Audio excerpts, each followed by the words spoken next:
One day, Hibiki finds himself being chased by an odd creature in an unknown land. Suddenly, he hears a voice offering to appraise the creature. When he looks back, he suddenly sees the creature's stats.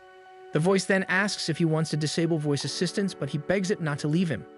Hibiki finds himself falling as the horned rabbit leaps to attack him, but it hits his bag instead. He falls onto the creature, knocking it out. In a forest, an elf named Imalia also hears a voice telling her to head east because something precious is there. Then the front of her tunic suddenly bursts open, causing her to become embarrassed. After the chase, Hibiki takes a moment to check his phone and sees that there is no signal. He also wonders who the voice was. He suddenly feels hungry and considers eating the horned rabbit. The voice begins appraising the rabbit. A screen appears, showing instructions for rabbit stew. He looks at the rabbit again and decides to take it with him, slightly disgusted since it's his first time touching a carcass. He stuffs it into his bag and decides to test something. He asks what his bag is while looking at it, and the voice appraises it, showing him its findings. He then looks at the sky and asks the same question, but the voice says there is nothing to appraise. He looks at the ground and asks again, and the voice tells him he is looking at a maze eater. He tries once more by looking at the sky and ground and again gets the same results.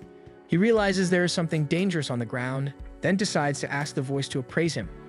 A screen shows his stats and he sees his name, age, and race. He also learns that he is a provisional appraiser. The last thing he remembers is still being in high school, so he tries to ask the voice who they are. The voice reveals that she is his status support, but cannot answer personal information. He looks at his status again and sees he has several skills, so he tries to activate the one titled Expert Eye, but nothing happens. Embarrassed, he decides to start with the tutorial. The voice tells him that the tutorial is already running, so he decides to activate the world map, thinking it would be amazing. He gets disappointed when he sees it because the map only shows him an outline of where he ran, which happens to be several circles. However, since he has nothing better to do, he decides to use it. He walks forward until he reaches a road. In his excitement, he trips onto it. When he sits up, the voice shows him that he has received a new title called the Castaway in an isekai. He questions the word, but then he notices a huge dog-like creature next to him. Before it can attack, an arrow of light strikes the creature, causing it to fall. He looks forward and sees Imalia. At first, he is happy to see another person, but then he wonders why she is standing on a rock. He apologizes to Imalia for looking strange, but she simply gives him a kind smile and introduces herself. Hibiki introduces himself, then notices her odd ears. He thinks she's just wearing an elf cosplay and compliments her on it. Imalia is confused and asks what Hibiki is doing in the Maze Eater's grasslands. She is shocked by his explanation while Hibiki wonders what the big deal is. The voice appraises her and shows Hibiki all the information it retrieved, and he learns that she's a real-life elf. Hibiki also notices that Imalia does not seem to hear the voice or be aware that he is appraising her. However, the fact that she is 56 shocks him the most. Imalia decides to explain that the Maze Eater is a monster that disguises itself as grassland. She explains that Maze Eaters hardly attack directly and usually wait for their prey to grow exhausted. She then hugs him, praising him for surviving out there on his own. Hibiki gets the feeling that she thinks he is a child, so he bluntly tells her that he is 16, which shocks Imalia. Later that evening, Imalia apologizes for mistaking him for a child, and Hibiki is still wrapping his head around the fact that 16-year-olds are practically adults in this world. They decide to eat the stew she made with Hibiki's horned rabbit, and it is cleaned off easily. They sit down for some tea, and Hibiki finally asks her where this place is. She spits her tea on him in shock, but explains that they are in the kingdom of Habastria. It becomes clear that Hibiki is not aware of this, so he explains that he comes from a faraway country called Japan. When Imalia gives him a confused expression, Hibiki realizes he really was isekai'd. Imalia notices his troubled expression and tries to reassure him that he will be fine and that she will help him get to the city. They decide to settle in for the night, and Imalia casts a protective spell over them. She studies his sleeping form, noticing that his clothes seem odd. She wonders if Hibiki was the precious thing her spirit guide was talking about. She decides to save her questions for later, but as she drifts to sleep, she hears the spirit thanking her for protecting Hibiki. In Hibiki's dream, he is back in his world being served by Amani, one of his friends. He decides to take a sip of the tea and notices that it is stronger but tastier than usual. Amani is surprised he noticed, and Hibiki boasts that he is an adult now, but after studying his other friends, he realizes he lacks in the height department. Amani shares that she has not given up on growing, prompting Taiki to playfully agree with her. Kyuko begins to judge him, but he quickly turns the conversation back to Hibiki, explaining that Hibiki always seems to attract older women. Hibiki thinks Taiki is just imagining things, but Taiki explains that he also wants to get to know a girl over the summer. The group laughs, and Hibiki remembers that they were all about to start their summer break after that. He remembers going to school on the last day before the break, and when he entered the classroom, a bright light blinded him. He wakes up from the dream a little dazed. He checks his phone, thinking they all must be worried about him. He stores it away so he can go back to sleep, but then something hits him. He sees that Amalia's buttons have popped in her sleep. However, he is too distracted by the green floating lights. His status support tells him that it is an air alarm and his signal will trigger if an intruder enters the space. He studies the light and wonders if he will make it home. He decides to open his status screen to check his abilities. He asks his status support what an appraiser means. The voice tells him it is a rare job which allows the person to appraise monsters and items. However, he has no combat abilities and the voice does not explain why provisional was included in his job class. He decides to go to bed instead of trying to understand everything. The next morning, Amalia is the first to wake up and remembers that she had rescued Hibiki. She remembers that Hibiki is an adult, which technically means she had spent an evening with a man. She tries to calm herself by telling herself that it is common for party members to share a space, but then recalls she has never been part of a party, and that kind of depresses her. It is only then that she realizes her buttons are no longer in place. Her shock alerts Hibiki. He greets her with good morning, then returns one of her buttons, commenting on how big she is. The comment earns him a smack from her. After that, they begin making their way to Lowell. Hibiki worries about monsters, but Amalia reassures him that she can handle them. Still, she comments that she is impressed he can sense them, and he reveals he used his world map skill. This shocks Amalia because the skill is very rare. Amalia asks what his job class is, and he reveals that he is a provisional appraiser, which confuses her. He wonders how great the skill is because he does not find it useful, but Amalia insists that it is extremely useful for survival. She tells him that any adventurer would love to have that skill. When he looks confused at the word adventurer, Amalia nearly loses her mind, so he lies and says he knows what adventurers are while quietly asking his status support for answers. Amalia begins to realize how he had managed to survive the grasslands. But judging by his actions, she concludes that he is pretty clueless and ignorant, even if they had just met yesterday. She smiles as she apologizes for her harsh words, and Hibiki decides to ask her bluntly if she has any friends. She struggles to lie, but says that she does.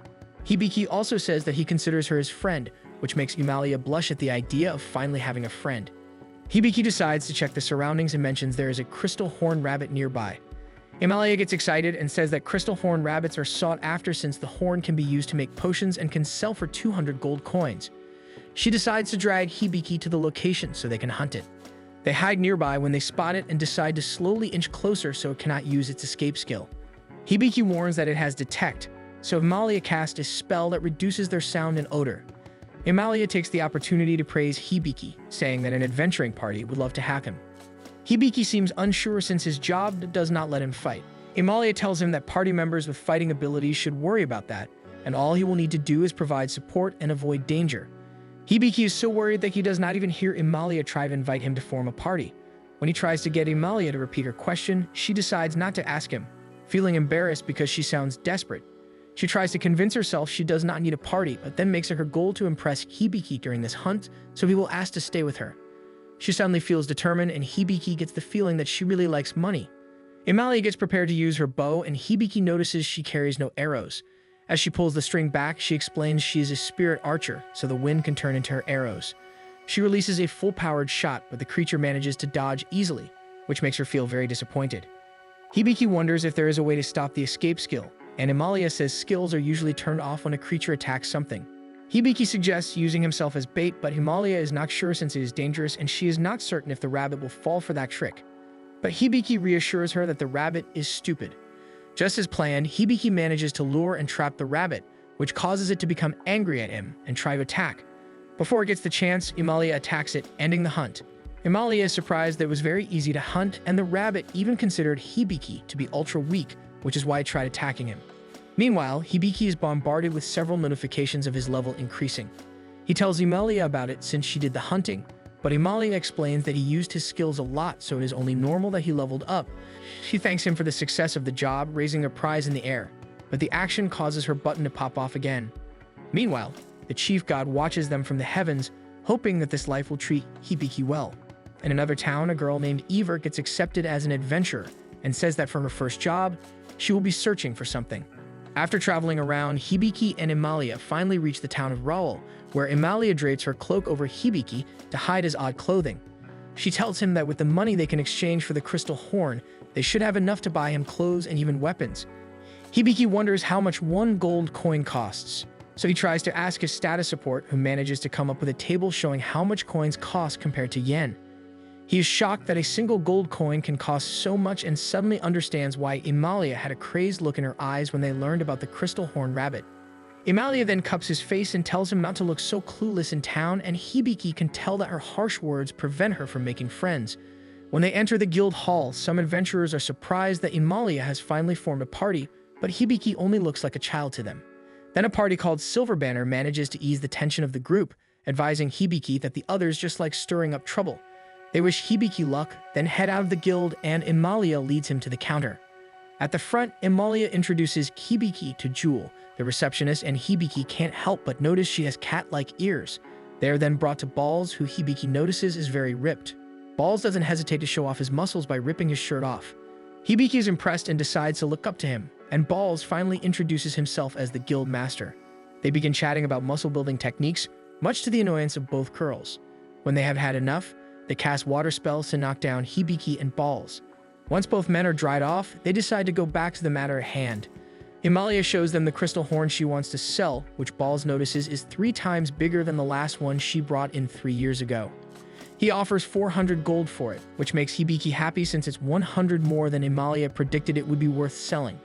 However, Emalia complains that the last one she brought in was 230 gold, so they should buy this one off her for 800, which confuses Hibiki since he thought Emalia would be happy with 300 gold. Emalia and Balls begin going back and forth, haggling the price, but Balls complains that he can't go higher than 608 gold. This makes Emalia scoff since the main adventurers guild can't pay her price. They decide to settle for 700 gold, which makes Emalia pleased. However, Jewel isn't too happy, so she tells Balls that since he agreed to such a high price, his salary will be deducted to make up for it. Emalia beams at Hibiki because of their sale, but she also feels confident that Hibiki will ask her to form a party with him. She doesn't notice her button popping again until it's off. Jewel is quick to shoo the men away from the room, claiming she will handle the transaction herself. In the lobby, Hibiki gets a notification stating he leveled up in the tutorial skill. His status support brings up a dictionary to show him what it means. He learns that the tutorial skill is given to people with low survival capabilities, and that the god of the world will be able to provide support for him. He suddenly hears a male voice agree with the explanation, but since he doesn't hear it again, he thinks it's just his imagination. Hibiki considers all his luck up to this point and decides it must be the god's doing, so he looks to the ceiling and thanks God for everything. The same voice happily accepts Hibiki's praise. This time, Hibiki is sure he heard someone, so the chief god decides to tell him that he is the god who has been supporting him since he arrived in this world. He promises to help Hibiki as much as he can, but Hibiki also needs to take care of himself. Hibiki is a little put off by how carefree the chief god sounds. He even panics when the chief god's voice disappears from his mind because he was hoping to ask more questions. His status support then tells him that the guide will now end due to his tutorial skill increasing. Suddenly, Emalia shows up, but Miader, a guild clerk, informs her that she has a quest that needs to be done. Emalia reads the envelope handed to her and tells Hibiki that she has to accept the request since it's from her hometown, but she cannot take him with her this time. Hibiki realizes that Emalia was his guide. Meanwhile, Eva is trying to look for something, but the mirror says is not in her current location. She wonders where it could be, then a location comes to mind and she decides to head there. Back with Hibiki and Emalia, Hibiki insists she can go ahead without worrying about him. Emalia had already asked Jewel to look after Hibiki, but wonders what Hibiki plans to do next. Hibiki answers that he plans on becoming an adventurer since there are non-combatant quests available. Before they part, Emalia tells Hibiki that he can stay at her place and hands him a map leading to the inn where she has a room. She instructs him to look for a girl named Tanya when he gets there. Emalia adds that if he ever plans on traveling far, he should inform Jewel so Emalia can meet up with him and join him. Hibiki wants to return her cloak, but Emalia insists that he keep it as a parting gift, though Hibiki says that she needs it more because her button keeps popping off. In order to avoid the topic, she rushes off, wishing him luck in his future. As she runs off, she feels embarrassed since Hibiki saw her chest. She accidentally runs into Eva and sends her sprawling to the ground. Eva tells her that she is fine despite everything. A guard comes running to them, and Emalia explains she is rushing because she is being called back to her hometown. Upon studying her more, Eva realizes Emalia is heading toward the kingdom of Fairnote. When Emalia confirms it, she smiles and mentions she is heading there as well. After some time, Hibiki spends most of his time sleeping. He looks at his phone and notices it has finally died. He wonders if he'll make it home to his world and if he'll ever get to talk to the chief god again. He had tried asking Jewel about his world, but she only directed him to a questionable location. He wonders why he was even sent here. Mid-thought, he hears Tanya come in. It turns out she is worried for him since he hasn't left his room the entire day. He promises to head down soon. When Tanya leaves, Hibiki thinks about taking a job since he doesn't have much money left to last a long time. He pulls up his status screen to see if he has something that can help him do a job. However, he isn't sure what he can do given the information displayed. His status report tells him to avoid solo combat, and he notices he has a new title called Older Lady Killer. He also has 2 new skills and thinks that medical book sounds like the most useful. Status support tells him that he will be able to absorb medical information and use it simply by reading pages from a medical book. He decides that he can use it to his advantage, and even after learning that it might take time, he still decides to do it. His status support sighs and materializes a medical book for him to start. He approaches the book and suddenly gets zapped with information. Meanwhile, Emalia and Ever have started traveling together, and Emalia decides to tell her about Hibiki. Based on her stories, Ever thinks that Emalia might be in love with him, despite Emalia insisting that she isn't. Up ahead, they see a maid named Styria who seems to know Emalia. Upon recognizing her, Emalia runs up to Styria to hug her, then introduces her to Ever as her chief maid back home. Ever hugs Emalia's arm and tells Styria that she's a party member of Emalia, but Styria suddenly has a furious expression on her face and grumbles. A few days later, Hibiki finally finishes reading the medical book. He decides it's finally time to get out of his room and buy some armor. He settles for some simple garb and begins walking around town, and his status support tells him that acquiring different skills will require different methods. He thanks her for always helping him and decides to refer to her by a nickname instead. When she doesn't respond for a while, he thinks she didn't like her new name, but to his surprise, she uses it and accepts the change. Later at the guild, the Silver Banner rushes in asking for help since Jade, one of their combatants, is severely injured. Hibiki recognizes them immediately. As everyone tries to figure out a way to heal him, Hibiki studies Jade, and status support tells him that he could probably heal him using his newly acquired skills. He tries to ask the party if he can take a look at Jade, and at first they are hesitant after learning he's only an appraiser. But when he tells them that he has medical skills, Karnal, a member of the party, decides to be the first to trust him. The others begin moving away from Jade as he is being examined. He determines that Jade is afflicted with Dirith poison, which makes it hard to stop the bleeding. Status support tells him that Jade will likely only last 5 minutes. In order to cure him, he needs to use Hyper Cure and execute a perfect heal, but his magical points aren't enough to use either skill. The rest of the party tries to get answers from him, and Hibiki shares that the bleeding won't stop due to the Dirith poison. The party is surprised to learn this, and Hibiki tries to ask the guild members if they know Perfect Heal or Hyper Cure. However, no one apparently knows those high-level skills. Status support then tells him to use the skill called Contract to allow people to temporarily lend their magical points to him, so he can use the skills needed. With no time to explain, he tells Jade's party members to enter a contract with him so he can use their combined magical points to perform the healing spells. They begin verbally agreeing to his terms, but the magical points he acquired still aren't enough. Jewel decides to lend her magical points as well, and once Hibiki extends the contract to her, his magical points are finally enough to perform Hyper Cure. With the poison out of the way, he then casts Perfect Heal, which manages to restore Jade's lost limbs. Everyone is relieved that his magic worked, but suddenly Hibiki faints.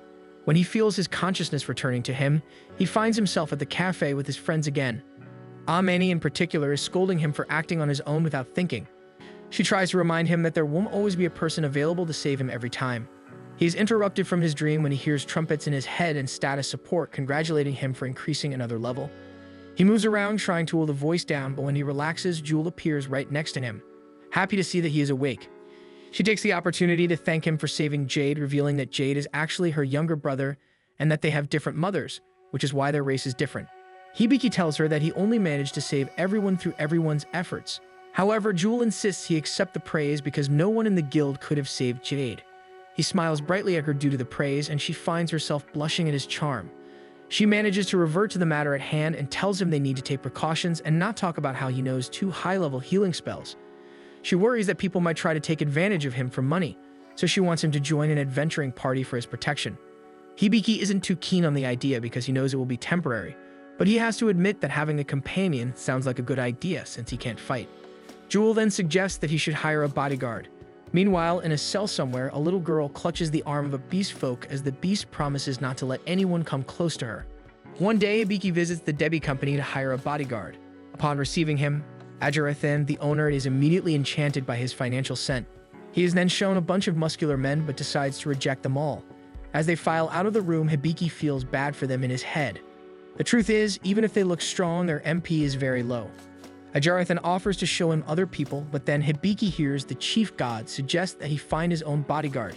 As they walk down the halls, Ajarathan promises to help him to the best of his abilities because he can smell financial wealth from Hibiki. Hibiki praises him and learns that Ajarathan has a skill that allows him to smell people who are blessed with high financial status in the future. Hibiki is then drawn to a dark hallway, but Ajarathan advises him not to go there since the people he has there are not suited for combat or labor. However, since they cannot return to their homelands, Ajarathan had decided to house them.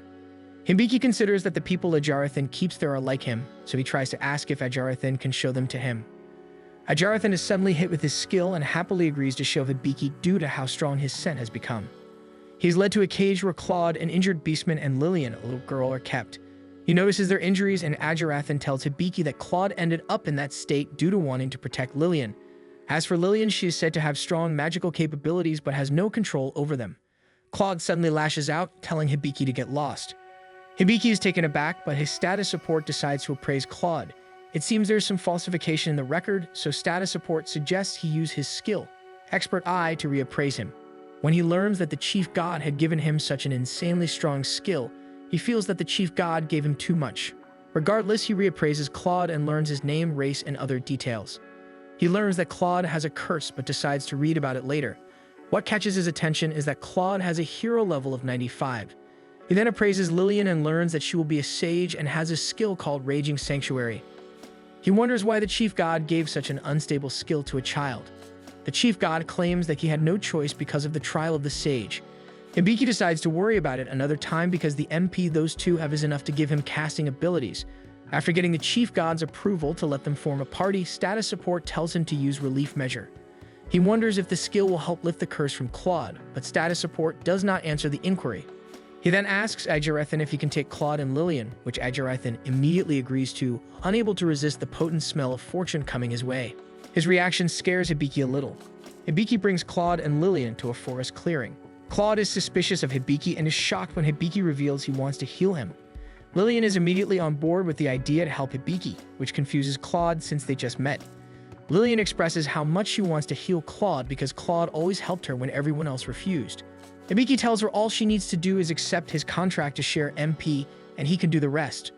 Once she accepts, he immediately activates the medical book and uses Perfect Heal. Claude is surprised when he feels his strength returning and his limbs regrowing. When the spell ends, Lillian immediately hugs Claude, and Claude thanks Hibiki. Claude admits that he feels a lot better now that he is healed, but shares that he is not yet in top form. Hibiki explains that Claude is still afflicted by the curse, which surprises Claude since he didn't think Hibiki would know about it. Hibiki even shares that he knows Lillian will become a sage in the future. He admits he can tell all these things because he has a skill called Expert Eye. Ignoring Claude's baffled state, he decides to try lifting the curse by executing Relief Measure Level 1. Claude suddenly feels the chains of the curse weigh him down, but suddenly a giant pair of scissors appears in the sky and cuts him. Hibiki panics because he thinks he messed up, but only the chains are damaged and a portion of the curse is lifted. Even Claude is shocked that he survived. Everyone is relieved, but Hibiki notices that the curse isn't fully lifted. The chief god answers that it's because his skill is still at level 1. Hibiki makes it his goal to fully remove the chains someday by leveling his skill. Despite only lifting it a little, Claude notices the immediate change in his power. To show his gratitude, he kneels before Hibiki and thanks him for his healing. He admits he lost a lot due to the curse. He wants to pledge his loyalty to Hibiki by performing the Ceremony of Allegiance. He explains that the ceremony will solidify their pact, and he will forever serve and protect Hibiki. To Hibiki, it sounds like he's only announcing his decision, so he decides to allow it, which instantly makes Claude's tail wag. Status support suggests that Hibiki also use contract, so this will bind both parties to their promise. She insists that it will also make Claude happy, and Hibiki decides that there is no harm in it, and if it will make Claude happy, then he can do it. He executes contract, which brings a tear to Claude's eye. Without hesitation, Claude begins reciting his pledge and instructs Hibiki to accept it verbally. Hibiki accepts it, and suddenly a light shines on the backs of their hands, signifying that their pact was accepted by the light spirits, and the symbol on their hands is proof of their contract. Claude tells him that Hibiki is free to call him Claude, and Lillian is delighted that things are finally looking brighter for the two of them. Meanwhile, with Amalia, they are trekking toward the elven town, but Amalia notices that Styria is getting tired, so she suggests stopping by the hot springs. The suggestion energizes Styria since this is the perfect chance to see Amalia's chest. She phrases it weirdly, which confuses Eivor. Styria suddenly recalls that they are with Eivor and decides that they should continue their journey instead. She reasons that going to the hot springs will leave them vulnerable and they cannot risk trusting Eivor. However, Amalia gets excited over the idea of experiencing a bath with her first female friend, so she insists they stop after all. With Hibiki, he explains his lack of MP to Claude and Lillian, and the two immediately agree to help and enter into a contract with him. Status support tells him that his grimoire has leveled up. It seems that Claude notices that he appears to be talking to a voice, and he asks about it. When Hibiki describes how he's been learning things, Claude is shocked and asks if he has the tutorial skill.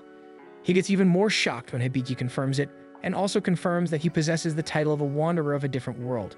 Apparently, it's a rumored title that exists, and Claude is aware that there are people with that title roaming around. Lillian is curious about what everything means, and Claude tells her that it means Hibiki has come from a different world, but she doesn't need to think of Hibiki differently, because what matters is that Hibiki saved them. Claude doesn't seem to care too much about which world he is from, but he is amazed that Hibiki possesses the tutorial skill, which makes the chief god laugh because Claude thinks the skill is amazing when he thinks it really isn't. But then he realizes he is tired because he is using a third of his power to keep the skill running continuously. As they walk, Claude believes that the chief god is the one guiding Hibiki. He explains that this world has 11 gods and the chief god is the first god. Skills such as Expert Eye and Tutorial can only be bestowed by the chief god. Hibiki is shocked at how powerful the chief god is, as the chief god tells Hibiki to praise and be amazed by him more. Claude is still wrapping his head around how Hibiki is so favored by the chief god, but he can understand why because he considers Hibiki amazing as well. Hibiki feels he isn't worthy, but Claude and Lillian are. He admits that he is shocked at Lillian's skill, but it appears Claude is unaware of what the Raging Sanctuary skill that Lillian possesses actually does. Even Lillian is confused, so Hibiki explains that her skill destroys her when she uses magic. Hearing the news makes Lillian depressed as she is reminded of her past. Claude explains that Lillian's immense magic is what caused her family to shun and sell her. Hibiki thinks that the chief god is to blame for her misfortune, but Claude explains that he doesn't think the chief god is the one who gave Lillian her skill. He believes it's the god of magic since it seems to be in that god's jurisdiction. The chief god panics a little as the god of magic unleashes her wrath on him. Hibiki hears her voice, and the god of magic explains that there was a mistake in giving Lillian that skill. She tells Hibiki that she cannot undo the skill once it is granted, but Hibiki can use the grimoire skill to help adjust her MP output so the burden on Lillian's body won't be too harsh. On the ground, the chief god repents for his mistake and asks for her forgiveness, though the god of magic is still greatly upset with him. She pretends to call upon the god of the underworld to pick the chief god up, and he suddenly begs her not to do that, which doesn't impress the god of magic. Hibiki can hear all the fighting in his head, but he decides to tell Claude that the god of magic reassured him that Lillian will be fine. As Lillian and Claude praise the god of magic, Hibiki can still hear her torturing the chief god, which worries him. Suddenly, status support tells him that Tutorial and Expert Eye are temporarily unavailable to him. Hibiki briefly wonders if it's because the chief god is not okay, but he prays for the best. Meanwhile, the god of magic studies Hibiki from the god's realm. She feels she has seen him before. Hibiki and the rest stop for a bit, and he decides to try using the grimoire skill. What appears before them is a talking white cat who introduces herself as Veni. Veni tries to explain that she will be Lillian's teacher, but Lillian immediately begins cuddling with Veni. This makes Veni give in to the bliss of being petted. Even Hibiki wants to pet Veni, which makes Claude jealous, though he tries to hide it from Hibiki, despite the aura he gives off. Hibiki does feel a strange aura, but it disappears every time he tries to look for the source. He decides to stop the search and ask Veni about the grimoire, and Veni explains that she is the grimoire and anything magically related can be handled by her. Hibiki pets her and praise her, and Claude immediately fumes, which scares Veni because he looks vicious at the fact that Hibiki has yet to pet him despite knowing him longer. He quickly apologizes, and Hibiki pretends not to notice, much to Veni's shock and anger. Meanwhile, at the hot springs, the girls are enjoying a dip in the warm water. Styria is odling Amalia's chest, but snaps out of it when Amalia asks her what her father wants from her. Styria admits she was never told the details. Deciding not to dwell on it, Amalia tries to ask Eva if she wants her to wash her back, but Eva turns her down. This puts Amalia in a down mood, and Styria interjects that Amalia might come off too strong to Eva. As Amalia speaks about wanting to be friends with Eva, Styria takes the opportunity to get a closer look at Amalia's chest. Eva can't help but notice, so she decides to rile Styria up a bit by offering to wash Amalia's back. Amalia gets excited since it seems Eva considers her a friend. One day, Hibiki's party goes shopping for equipment, and Hibiki is shocked that Claude's weapon of choice is a spear. Claude explains it's the better choice for his build.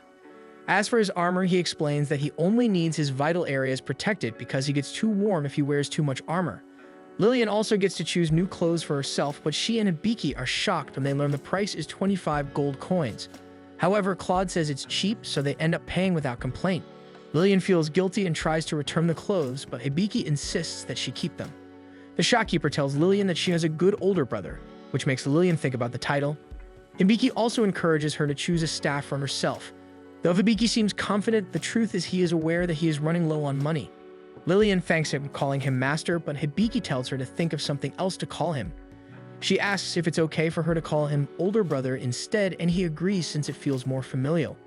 Benny gets annoyed and asks Hibiki to buy something for her as well. The shopkeeper tells him that it cost 15 gold, which he ends up paying. Once fitted with her new collar, they go to a clearing to begin Hibiki's and Lillian's training. Benny insists that training is more important than adventuring at the moment since they lack the fundamentals. She reassures them that, as a grimoire, she will be able to help them. Status support tells Hibiki that Veni is a technical skill that allows him to acquire knowledge and other magical skills. Hibiki suddenly feels inspired because he thinks he can use magic as attacks, but Veni tells him that he can only learn household magic. Hibiki pales and Lillian tries to cheer him up by saying that it's useful and that Veni is also amazing for agreeing to teach them. Veni boasts that she is a sacred beast created by the god of magic, so it's only proper for Hibiki and Lillian to call her master. She then settles onto Lillian's lap and tells them that they need to control Lillian's magic. Veni tells Hibiki that he has to be registered as the accountable person. Without further explanation, she suddenly bites him. She then trots toward Lillian and tells her that her magical power has been reduced by 10%, with her MP still remaining. They need to lower it to 90% before training, then slowly work on increasing it again when she has better control. Next, Veni says that Hibiki needs to learn magic power circulation. It's a skill where two people hold hands and are able to feel the flow of their magic and learn how to control it. Hibiki only gives Veni a confused expression. Veni feels irritated and tells Claude to take over to show him how it's done. Claude steps forward and asks Hibiki to focus, but Hibiki has no idea what he means. Veni fumes that Hibiki should just close his eyes and instructs Claude to send a little magic toward him. Claude agrees and takes Hibiki's hand, sending an intense amount into Hibiki, which makes Veni scream and causes Hibiki to pass out. When Hibiki wakes up, he sees emptiness. Then he feels the presence of someone and finds himself near a lake in the evening. He turns to find an elf he isn't familiar with. The elf calls out to Claude, and Hibiki notices that he has turned into Claude. He tries to get a hold of himself, and he finds himself suddenly believing that he is Claude. He sits down next to the elf and now recognizes that she is Anastasia, who often watches the moon. Claude finds himself remembering that Anastasia was the most beautiful elf he had ever seen. Anastasia had been by his side for a long time. They were even at a party together, and they shared many moments. Looking at Anastasia now, he believed he would continue the rest of his life by her side. But then one evening, several of his companions fell, and he even lost his limbs during a battle. In front of him was a bloody Anastasia who was eerily pleased with everything. He screamed in turmoil before blacking out. Hibiki can suddenly hear Claude's voice as he has now returned to his body. However, he is confused. In his mind, he is still Claude, and he doesn't seem to understand that what he just saw was a memory of Claude's. It takes him some time, but he finally remembers who he is. Hibiki doesn't understand why he thought he was Claude, so Claude explains that he sent too much of his magic to Hibiki. Veni immediately jumps in to scold Claude for not listening to her instructions. Veni then asks Hibiki for embarrassing details from Claude's memories, like whether he wet his bed. Hibiki tells Veni that he thinks he saw something beautiful, but he doesn't remember much of what he saw. Veni leaves since she thinks it's not interesting, and Hibiki tries to remember who he saw in Claude's memory. On another day, Hibiki is in the middle of his household magic training. He looks at his status to see how well his progress is, as he recalls that he needs the help of spirits to perform this type of magic. He needs to do chores to please the spirits, and once the spirits are satisfied with his work, he will be able to wield those elements to help with household chores. So he does all the chores, but he can't help but feel that what he is doing is useless. However, status support tells him that this is training, and it's the only way to activate his magic. Lillian and Claude enter the room, but Claude accidentally hits a bucket of water, causing the liquid to spill all over the floor. Hibiki isn't mad, and even calls Claude cute for being clumsy despite holding the title of hero. Claude blushes since he counts it as praise, but he still feels immensely guilty as Hibiki continues his training. After making sure everything is spotless, Hibiki asks if he learned anything, but he hasn't. Tanga notices that her inn is incredibly clean and finds out that Hibiki is responsible. She gives him a suggestive look and tells him he'll have an extra plate of food for dinner, which makes Hibiki cheer. She tells him to hurry down, and his party begins making their way there, but Claude spills another bucket of water. On another day, Lillian is steadily progressing and controlling her magic. Claude suggests that Hibiki get some practical training as well. However, Hibiki admits he doesn't know how to use his sword. Claude suggests a different weapon, and Hibiki immediately starts training with a bow. But all his shots land too short, to the point that even Claude becomes strict with him. Hibiki tries again but fails several more times, realizing that archery is harder than it looks. Claude reassures him that everyone starts out bad. Hibiki asks for a break because his hands are raw, but Claude says he can easily heal them, so there isn't really any need for a break. So that is how he ends up firing numerous arrows during that training session while silently praying for Himalaya to save him. With Himalaya, she and her companions are traveling through the forest, and Himalaya's thoughts drift to Hibiki. She wonders if he'll be surprised that she managed to get companions. Himalaya tries to hint that Ivor is the reason, but Ivor doesn't get the hint at all. They reach a point that leads to a shortcut to the Elven Kingdom, but Himalaya decides they should take the long path. She reasons that the shortcut leads to a ruined fortress, and it is filled with souls that play tricks on people. However, Ivor suggests they use the shortcut instead because there might be hidden treasure. Himalaya decides to follow Ivor, despite Styria's protests. Himalaya explains that she's actually low on coins, which makes Styria wonder what happened to the money she earned from the Crystal Horned Rabbit. Himalaya shares that she wouldn't walk around carrying that much money. The group treks along the path, and Ivor mentions that they will be fine since they are all friends who stick close to each other. Being referred to as a friend makes Himalaya ecstatic. Meanwhile, Hibiki and the others are out camping. Hibiki busies himself by preparing them a meal. Lillian hovers nearby, curious about what he is doing, and even asks if she can help. He allows Lillian to help him gather some ingredients, and when he is done adjusting the stew, he invites Lillian to give it a taste. Lillian is impressed with the flavor, and since she responds positively, Hibiki decides that meal preparations are complete. He then sets their food up, which includes stew, grilled horned rabbit, and some bread. Everyone looks at the food, impressed by the spread. When they finally dig in, they all feel happy with the flavors. Hibiki decides to finally take a bite and immediately notices that something is wrong. He asks if Claude properly cleaned the mushrooms, which earns him a reaction from Claude. Then Hibiki asks about the apples he asked Claude to peel, and Claude apologizes because cooking isn't his forte. Lillian finds the apples behind him with almost nothing left for them to eat since they were cut weirdly. Even the chunks of vegetables are too big. Hibiki asks if he can at least butcher monsters, and Claude claims that he can, so Hibiki can just leave all the butchering to him. Hibiki decides to agree with the plan, but comments that Claude's mag skills for other ingredients are just level 0. Claude reasons that his skills are dulled due to the curse, though Hibiki has a hard time believing him. But Claude swears that once the curse is broken, he will be more useful to the party. The party begins teasing him about how long that will take, making Claude feel smaller despite his size. However, Hibiki remembers he has a question about the curse and asks Claude if he remembers who is responsible for it. Unfortunately, Claude admits that he doesn't. Hibiki decides not to worry about it. He continues the cleanup and resolves to dedicate himself to finding a way back home. Then he gets an update from status support that he learned Bubble Wash, which makes him happy because he finally learned new magic. Status support interrupts again and tells him to use the world map. When he opens it, he sees that a rushing boar is heading in their direction. Claude manages to see it as well and braces for battle. Hibiki is surprised to see the pure rage it possesses, but Veni is confident that Claude can handle it. Claude charges up his weapon and pierces the boar with a powerful strike, stopping it in its tracks. The rest of the party approaches him, and Claude warns Hibiki that the smell of blood could attract more monsters, so they need to deal with the body right away. Veni tells Lillian to finally use her magic, making Lillian feel happy to be useful. Lillian uses a water spell called Odor Isolation, which cleans the boar of its blood. With the boar all clean, Claude happily suggests teaching Hibiki how to butcher meat properly. Hibiki pales, wondering if this is Claude's way of getting revenge for his earlier comments about his mag skills. With Himalaya, they near the fortress and notice that it seems completely abandoned. They decide to split up to look for treasure. Ivor hangs back a little and summons her magical mirror, confirming that there is a restless soul nearby. However, it doesn't seem to be the one she is searching for. She then hears Himalaya scream. Both Himalaya and Styria are trapped in their fantasies. Himalaya is surrounded by immense wealth, while Styria feels like she is in a room filled with several Himalayas for her to cuddle with. Ivor enters the room at the odd sight of them acting happy over regular items. She decides that she'll just need to snap them out of their fantasies and activates her magic to use against them. With Hibiki, they are done cutting and separating the meat, but that means they are completely messy from doing so. This reminds Hibiki that he can use Bubble Wash to get them clean.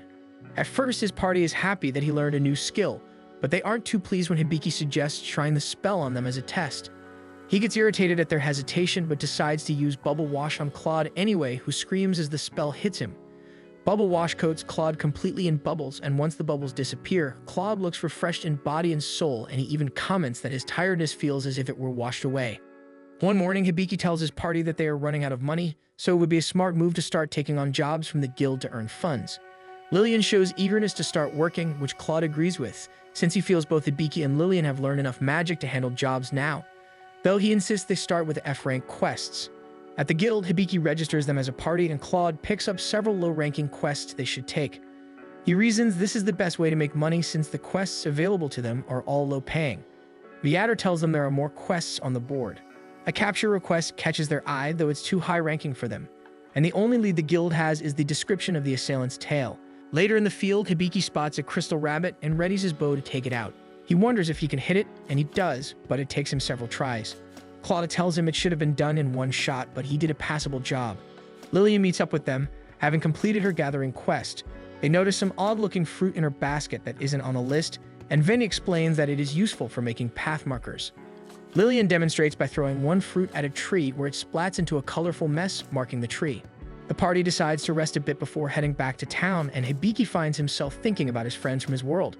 So far, he hasn't had any luck finding out how to return home. Lillian notices that Hibiki seems troubled. With Amalia, Eva wonders about her journey because so far it has been fruitless. Amalia notices that Eva seems troubled, so she offers her a traveling amulet as a token of their friendship. She tells Eva that if she ever finds herself in trouble, the spirits will let Amalia know so she can come to her aid as soon as possible. Eva takes the bracelet and decides to pretend to be Amalia's friend a little longer. The next day, Hibiki suggests they eat something nice since they earned a lot. The adder had been hesitant to clear the quests when they reported because it was unusual for an F-rank party to complete so many tasks. As they walk through the town, they run into Balls, who recognizes Hibiki. He had just returned from the royal capital, and seeing that Hibiki hasn't grown any muscles, he offers to teach Hibiki how to bulk up. Claude stops him, claiming that he is Hibiki's knight and that Hibiki's training is his responsibility. Balls gives him a smirk and tells Claude that he will be the one responsible for making Hibiki into an adult. Balls says that Hibiki needs more muscles, though Claude tells him that Hibiki needs to grow them naturally because forcing it might hinder his movement. When Balls questions Claude's intelligence, Claude takes it as a challenge and both warriors suddenly engage in battle. When Claude tries to knock him over, he is shocked that Balls barely flinches and is still able to attack fluidly. Balls then brings down his claymore, which Claude manages to block, but the force of the attack causes a burst of wind that damages parts of the street. The townsfolk start getting wary and begin clearing the area, but Fauna, a cloaked bystander, decides to remain. Hibiki observes the battle and notices that Claude appears to be losing. He checks Balls' status and is shocked to learn that he is a very strong paladin. Back in the battle, both Balls and Claude acknowledge each other as strong opponents, but neither backs down. Then Jewel arrives, clearly irritated over the fight and the trouble they are causing. She sends a strong ice spell, sending both Claude and Balls crashing into a wall. Suddenly, a woman shouting "Thief!" runs past them, and Venny notices that Hibiki's bag is also missing. Jewel is surprised because she didn't notice Hibiki holding anything when she arrived. Hibiki clearly remembers wearing a bag, which makes him realize they just lost all their money and food. Jewel thinks it's the bandit they are trying to capture. However, they only know that the bandit has a tail that can be used like a snake or can even tickle and distract people. The bandit also only targets the rich. This makes Venny think of a plan to capture the bandit. They decide to dress Hibiki up like a girl to lure the bandit. He and Lillian visit a cafe to order a high-class meal, and Hibiki is a little scared at how good he looks as a girl. Lillian and his status support both agree that he looks great as a girl, while Claude sits nearby fuming that someone has stolen Hibiki's money. Hibiki worries slightly about how obvious Claude is. They had deliberately left out a pouch of money to tempt the bandit. Meanwhile, the god of magic is still thinking about where she had seen Hibiki before. A little later, Hibiki's and Lillian's pancakes finally arrive. The waitress serves them, and both are mesmerized by the sight as they get ready to dig in. Before either of them can take a bite, Claude suddenly shouts and announces that the waitress is the thief, and Hibiki finally notices his money missing. The waitress, who turns out to be Fauna, runs from the scene pleased with the easy heist. However, she is not aware that she is leaving tracks behind. Hibiki's party quickly follows the tracks into an alley. They notice there are many homeless people around and proceed forward with caution. They end up in an underground pub, and since Hibiki is still disguised as a girl, a thug tries to get his attention with the lace handkerchief.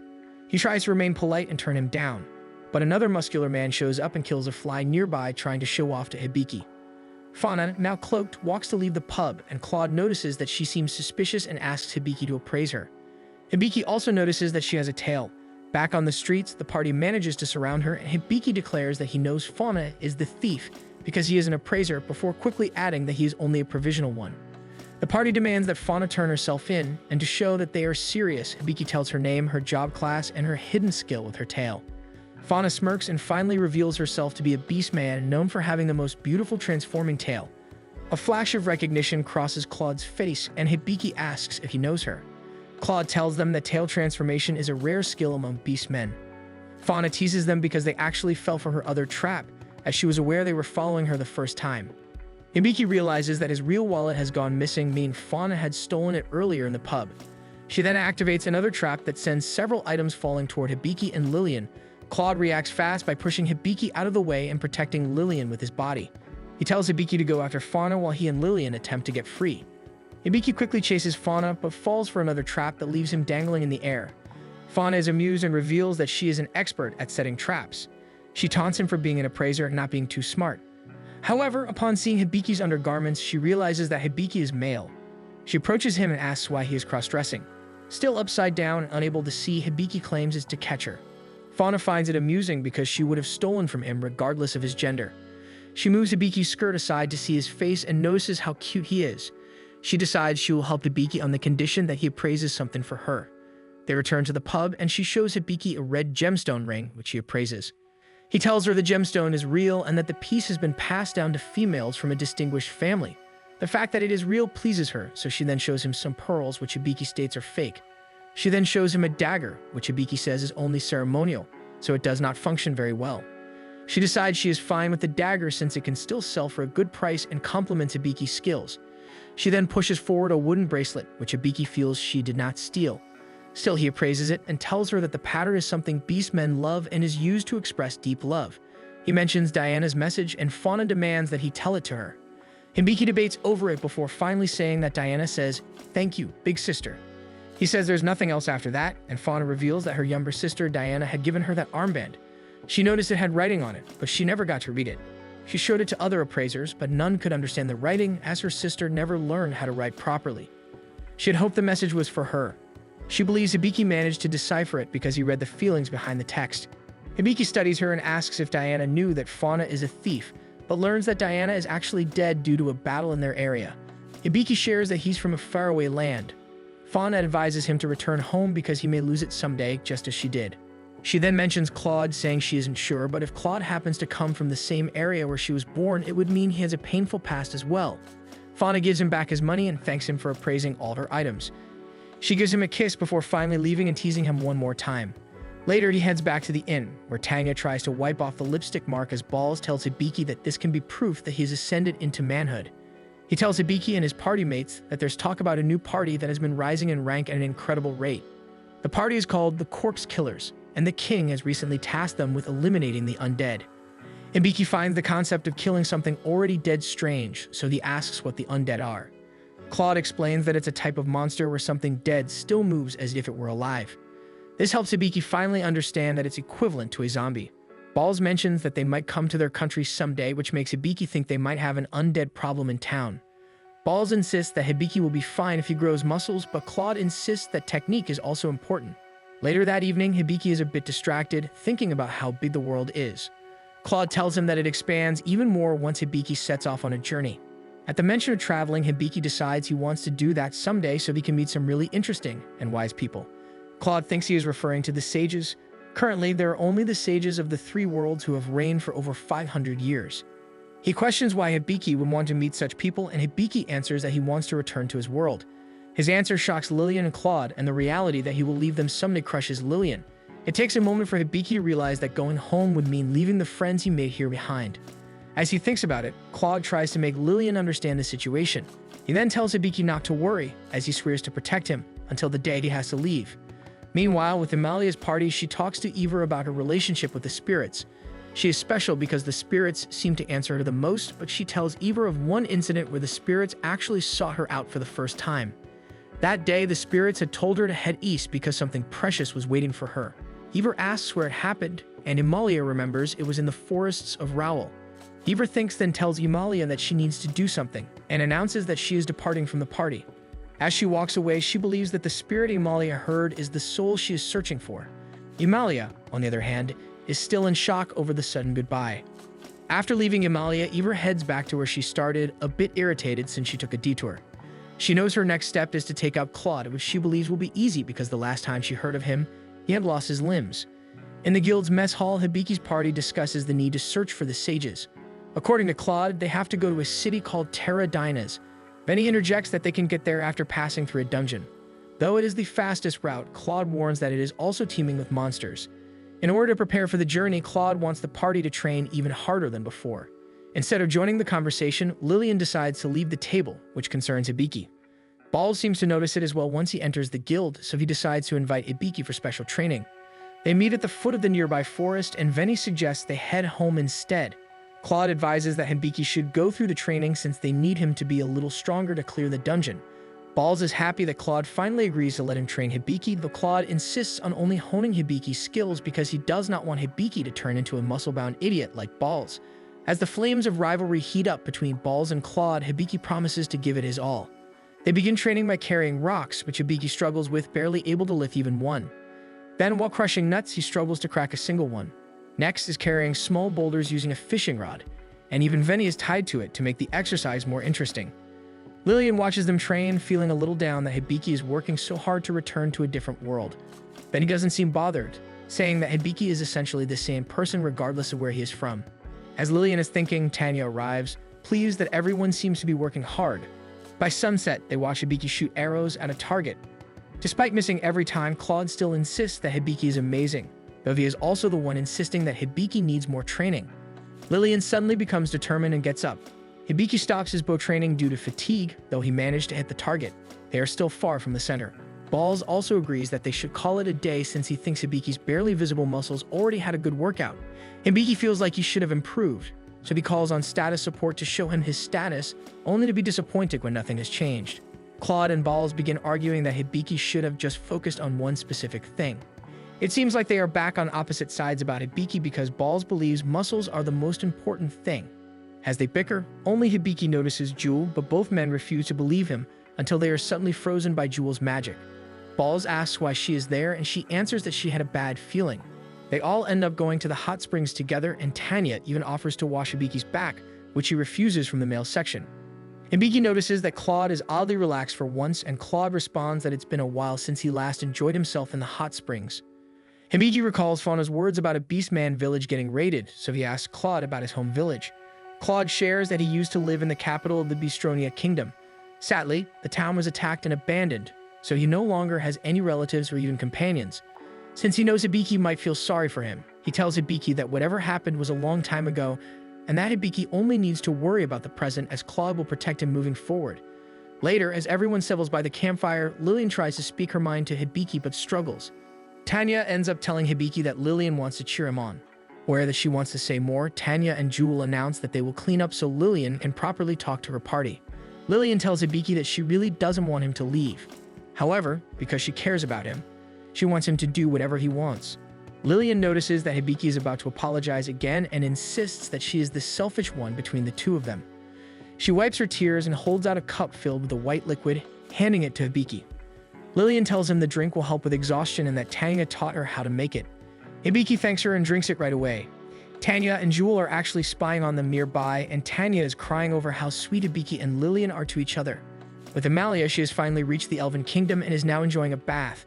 However, something feels off, so she grumbles about how her father has yet to meet her and how Eivor hasn't contacted her since she departed from the party. Behind the door, she hears Styria begging to be let in to admire her body.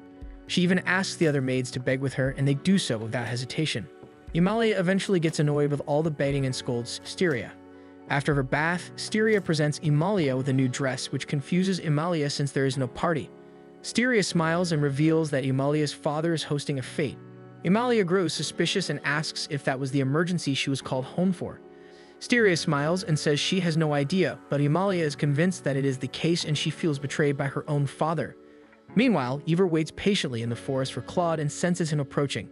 Claude is with his party hunting a silver ruby wolf. Hibiki pulls up his world map and it shows a presence nearby. Claude reacts quickly and points his weapon at Eivor, who pretends to be shocked by the party's sudden hostility. When Hibiki notices that she is just a person, he tells Claude to stand down, and Claude immediately apologizes to Eivor. Hibiki studies her. The world map was actually showing the wolf, not Eivor, so he decides to appraise her, which Eivor had figured out based on his body movements. When Claude looks to Hibiki for confirmation, Hibiki says he doesn't sense any hostility from her. Eivor pretends to be amazed at Claude's presence, even touching his arm as she was certain she had cut it off the last time they met. She introduces herself to the party, saying she was running from the silver ruby wolf. Upon hearing about their target, Hibiki asks for directions before introducing himself and his party. She tells him it's deeper into the forest, but then grows curious about Lillian. When Hibiki questions her actions, she suddenly says she needs to leave. As she runs off, the entire party admits that the interaction was weird. Hibiki checks his world map, and sure enough, Ivar's instructions are correct. They chase the silver ruby wolf until they manage to corner it. Suddenly, status support tells Hibiki to check his world map. When he opens it, he sees several warnings about wolves surrounding them. Claude is shocked to realize that there is a pack of wolves behind the one they were hunting. Then Hibiki gets hit by one of the wolves from behind, and he ends up fatally wounded and bleeding on the ground to his party's horror. Ivar watches them get attacked from a distance, aware that Claude's curse has been partially lifted. She decides not to dwell on it, since the situation she put the party in will surely lead to his demise. With the party, Claude tries to fend off the wolves, while Lillian does her best to treat Hibiki with a potion. However, it seems to have no effect on Hibiki's condition. Veni tells her to use the state maintenance spell to stop Hibiki's bleeding. Claude begins backing up, his mind racing on how to handle the situation since he cannot picture a clear path where all of them are okay. He orders Lillian to bring Hibiki to town since Balls might be able to treat him. Lillian hesitates since Claude intends to be left behind. However, when Claude promises to come find them afterward, she decides to follow his instructions. Lillian creates a lion from an earth golem she summoned to carry her and Hibiki away. Hibiki wakes up slightly and weakly tries to convince them to stop, but Lillian has already summoned a creature to dart toward town. Claude notices that the wolves don't seem interested in his other party members. As he defends himself, he realizes that he is the actual target of the wolves. Looking into one of the larger wolves' eyes, he sees an image of Anastasia, and he realizes that these wolves are connected to her. Meanwhile, Lillian is pursued by an emerald wolf and living vines. She and the rest of the party try to escape into a cave where she blocks off the exit with her magic. However, some magical vines are able to break through the stone wall. Lillian casts a wind spell to keep the vines and monsters back, while Hibiki manages to activate Hyper Cure once he regains consciousness. Once he is healed, he drinks a potion to complete his treatment, while status support recommends that he summon a sacred beast. He has no idea what that is, but decides to do it anyway. Suddenly, after a flash of lightning lights the area, a giant white cat appears before them and introduces himself.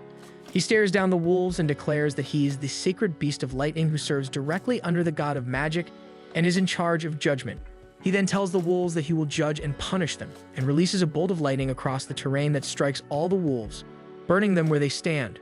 With all the wolves taken care of, he tells the party that they are now safe. Hibiki tentatively asks if the sacred beast happens to be Veni, and the beast confirms that it is him, and that this is his true form. Hibiki is relieved and starts to feel confident that they can defeat the giant wolf they left Claude with, since Veni is powerful at the moment. Veni tells him that they can't, then transforms back into a small cat form, explaining that they are out of time. Status support explains that it will also take time before the summoned spell can be used again. Veni is not too keen on heading back because he is aware that the beast is a silver diamond wolf, which is stronger than most of the wolves. However, that only fuels Hibiki's desire to return so they can rescue Claude.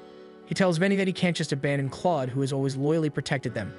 He considers Claude to be one of his precious friends. Lillian also voices her desire to save Claude, and then status support recommends that Hibiki use the medicine god's staff. Hibiki informs the party that he has just acquired something called the medicine god's staff, which shocks many. Status support brings up the description, and Hibiki learns that it's an ultra-rare skill that allows him to use a complete heal that affects all life forms in the area. Hibiki doesn't bother with the rest of the explanation and decides to activate the skill. He and Lillian are instantly fully healed, and then a root sprouts from the ground. Veni instantly recognizes it and scolds Hibiki to be more careful with it. Status support tells Hibiki that he has just acquired spirit archery, which reminds him of what Imalia uses.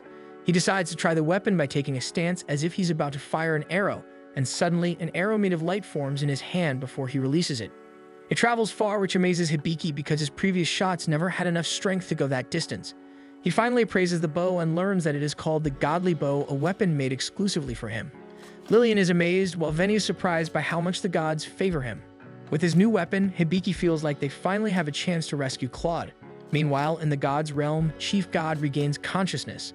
The god of magic is slightly concerned since Chief God has given Hibiki too many blessings, but he playfully tells her that she, too, has given Hibiki a lot.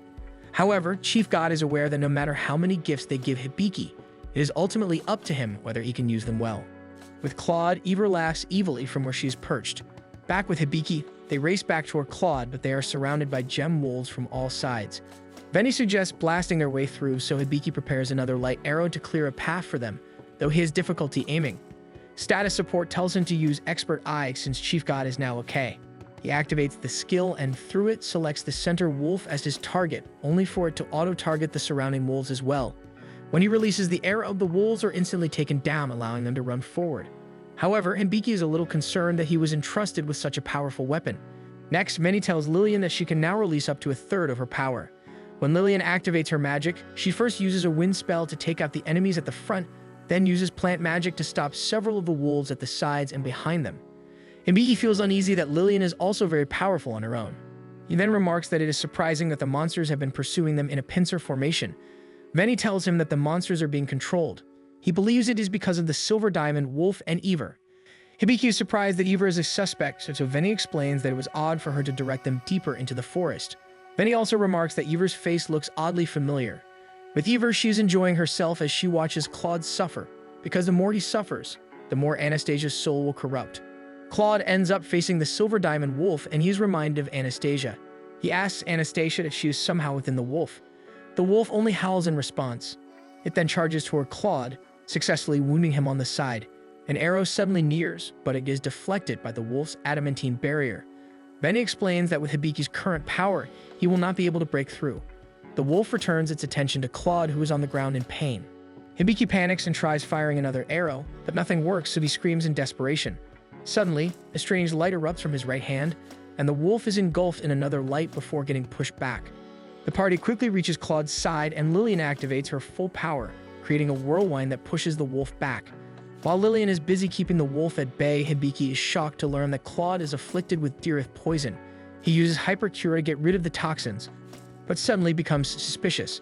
He appraises the wolf and learns that the wolf itself is afflicted with the same poison, and that it is loyal to a master named Anastasia. He suddenly remembers that Anastasia is the elf he saw while inside Claude's memories. When the poison is gone, Hibiki uses Perfect Heal. However, he is unable to activate it due to insufficient MP. Hibiki notices that Lillian is struggling to keep her spell active, so he decides to use a weaker healing spell, Extra Heal. However, it seems ineffective. A single rock breaks through Lillian's spell and she collapses from exhaustion. Then the wolf stands menacingly in front of Hibiki. Ever watches in amusement, certain that this will be the end of him. Hibiki fires one arrow as the wolf activates its barrier. The arrow bounces off, but the barrier then collides with Claude's clenched fist. Hibiki's expert eye then changes into Enlightened Eye, and he is able to see Claude's new status as someone much stronger than when they had initially met, then uses Diamond Break on the wolf's face. The attack knocks the wolf all the way back. Claude promises Hibiki that he will end the fight quickly, then summons his own enchanted weapon. In an amazing display of strength, he launches himself into the air and calls out his skill, Pointing Gravitation, which locks both his spear and the wolf. The wolf readies its barrier, but Claude tells it that the effort is useless. Then, using Critical Pierce, he drives his spear through the wolf in one powerful attack. Hibiki can only stare in amazement and shock as a blinding light appears before him, and the wolf's disembodied head lands near his feet. Status support begins appraising it, and Hibiki learns that the corrupted soul within the wolf was set free. From what it looks like, Anastasia was probably being controlled as well. Hibiki then feels like he hears a strange voice, though he does not actually see Anastasia's spirit talking to him. Regardless, Anastasia thanks Hibiki for setting her soul free, then apologizes to Claude for becoming part of his horrible nightmare. Her soul disappears just as Claude returns to Hibiki's side. Hibiki is relieved because it appears that Claude has regained his previous skills. However, his Enlightened Eye reaches its time limit and Claude's powers return to their previous state. Claude kneels before Hibiki and apologizes for the trouble. He explains that he used to have a partner named Anastasia, and the wolf they fought was housing a fragment of her soul. Anastasia was a spirit mage who could control monsters by placing pieces of her soul into beasts. He reveals that Anastasia eventually betrayed him and joined the people who cursed him. Hibiki wonders out loud if all they need to do is defeat Anastasia. Claude tells him that it will not work because Anastasia was not the one who cursed him, and he already ended her himself. He blames himself for not considering that there were still monsters housing fragments of her soul. He confesses that the Silver Diamond Wolf was after him, so to repent, he will accept any punishment Hibiki decides. Hibiki does not understand why Claude thinks everything is his fault. From what he understands, Claude is the real victim of the story. Hibiki tells him that he does not need punishment, and Claude tears up due to Hibiki's kindness. As a thank you, Claude decides to declare his oath once again. He promises to be completely devoted to Hibiki until the day Hibiki returns to his own world. He adds that even when they eventually part, he wants his loyalty and will to remain with Hibiki through this oath. Hibiki refuses the oath, but before he can explain himself, he suddenly falls face first onto the ground. In the god's realm, Chief God blames all the mishaps on the god of magic because she knocked him out and prevented him from overseeing things. He then addresses the underworld god since it is unusual for her to visit him. The underworld god smiles shyly and admits she came because she heard he was troubled by her latest torture device. However, Chief God continues blaming the god of magic, who then grabs his head tightly and lifts him up as a silent threat to inflict more harm. The god of magic tells the underworld god that she does not need to worry about Chief God, but she's interested in whether a new demon lord has been selected. When she learns that there is none, she tells the underworld god to take her time, since the last demon lord was only recently defeated. Though she does advise that all positions should eventually be filled in order to maintain balance. However, Chief God tells her not to worry too much, as demon lords are not necessarily evil. The one in the Beastman Kingdom had simply been a special case of one going rogue. The underworld god feels uneasy, not wanting another war to break out. For a change, the god of magic agrees with Chief God, as she had seen the candidates and believed all of them were good. The underworld god relaxes and decides to head back to take care of things. The god of magic decides to do the same, but asks Chief God if he had met Hibiki before because he somehow feels familiar. Chief God feigns ignorance, saying that he is only helping Hibiki because Hibiki is weak. Once the god of magic leaves, he feels a little worried since she is starting to suspect things. He feels sorry for bringing Hibiki to their world. Back at the inn, Hibiki hears Status Support's voice informing him about his recent level increases. He accidentally turns over and hugs Claude's tail, causing Claude to immediately sit upright as Hibiki slowly wakes up. Veni informs Hibiki that he has been unconscious for 2 whole days. Hibiki is shocked, so Status Support explains that enlightened mode takes a heavy toll on the user's body. Meanwhile, with Amalia, she changes into her elegant dress and attends the party at the palace. She greets the Elven King, who immediately recognizes her. As she politely speaks with him, she wonders where her father is. Vertilis, the prince, also approaches and greets her, though he seems slightly disappointed that she does not recognize him. She finally realizes who he is, remembering that he had only been 10 years old when she left. Vertilis then kneels and kisses the back of her hand, wishing that Amalia would give birth to the next ruler of their country. Amalia is very vocal about how disgusting she finds the idea. Soon the king makes an announcement that 2 of their nobles, Vertilis and Malincorus, have finally come of age and received jobs. First, Vertilis has become a hero. Meanwhile, Malincorus has become a sage. The king proudly expresses his joy over the announcement because these are job classes personally bestowed by the gods. He believes the 2 of them will one day vanquish the demon lord and become the pride of the kingdom. To complete the party, Dogire, a paladin, will be joining them on their journey. As for the final member, the king announces that Amalia will accompany them, as she is a skilled and experienced adventurer. It takes a moment for the news to fully sink in, and Amalia is left completely stunned. Vertilis boldly tells the crowd that he will defeat the demon lord, and once the evil is eradicated, he intends to marry Amalia. Once again, Amalia cannot believe what she is hearing. When Vertilis tries to invite Amalia into a celebratory toast, everyone suddenly notices that she has disappeared.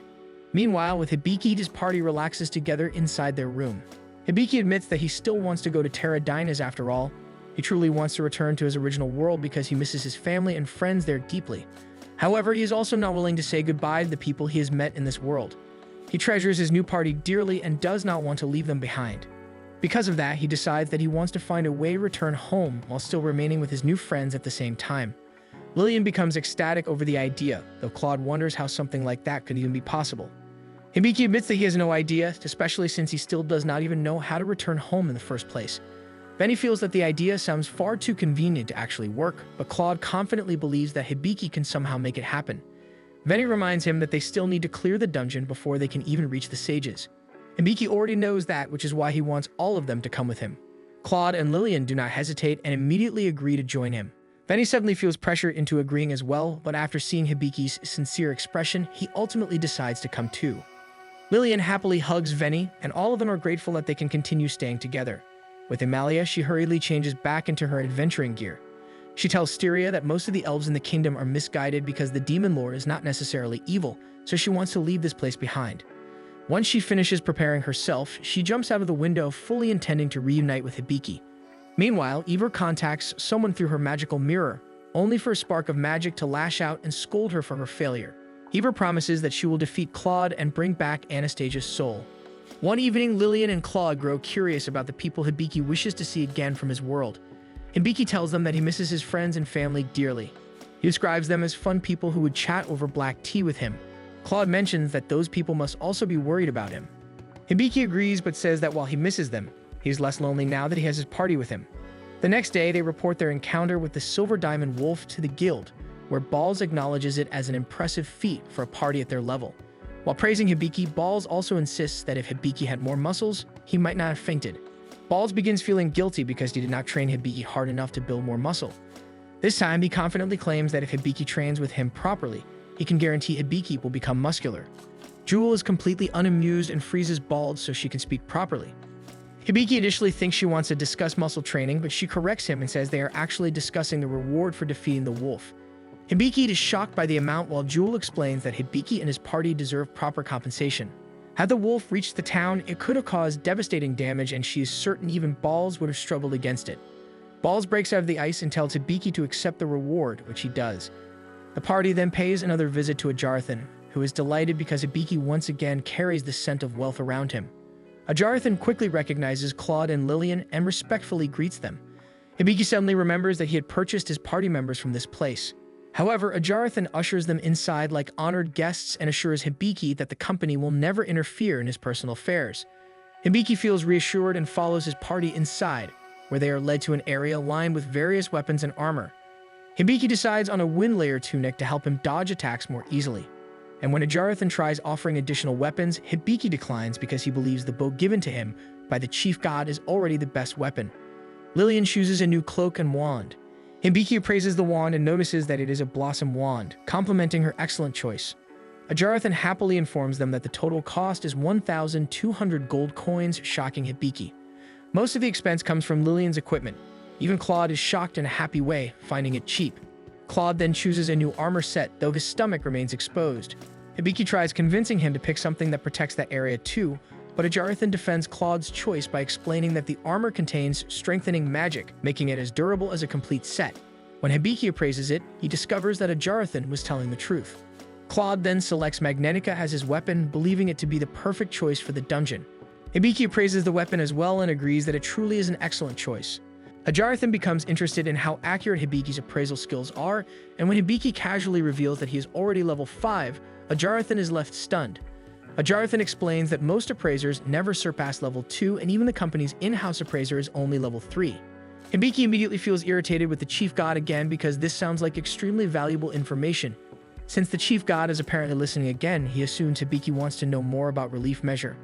However, before Hibiki can ask further questions, Ajarathan suddenly begins recommending more items.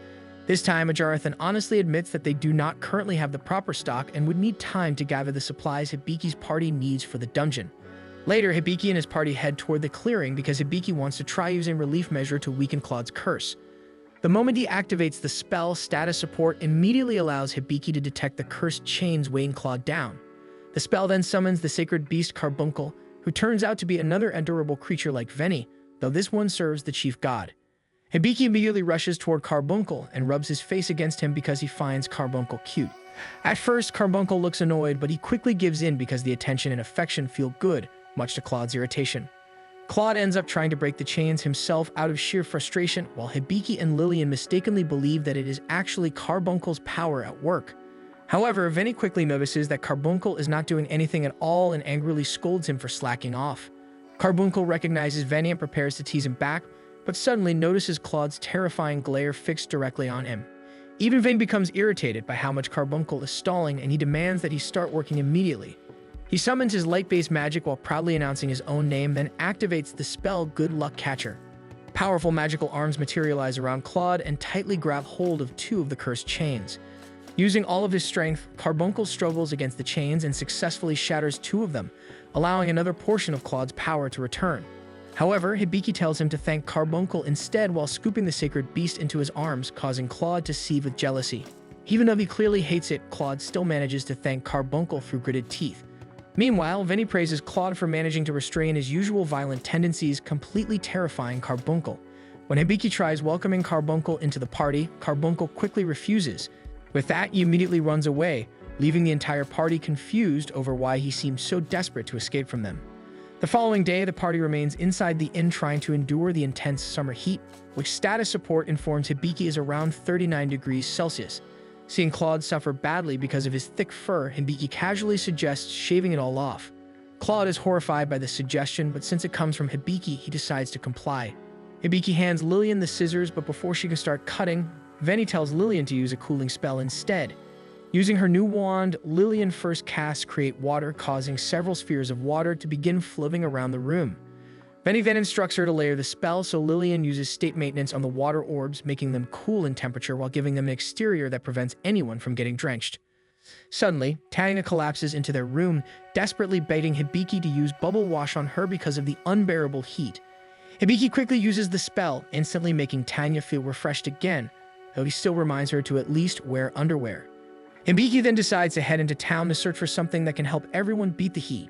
Lillian and Claude both want to come with him, but it is obvious that Claude is struggling the moment he stops holding the water orbs. Because of that, Hibiki advises Claude to stay behind and rest while asking Lillian to keep the spell active for him. Veni decides to accompany Hibiki instead. As they travel through the streets, the heat feels even worse than before. However, Hibiki suddenly notices Ajarathan casually walking around town without even breaking a sweat, so he asks about his secret. That is when he learns about the Cloak of Everlasting Spring. When he asks Jewel about it, she reveals that she is familiar with the item as well. Hibiki tells her that the cloak is currently out of stock because it requires a magical flower. Jewel mentions that those flowers bloom within the eastern forest.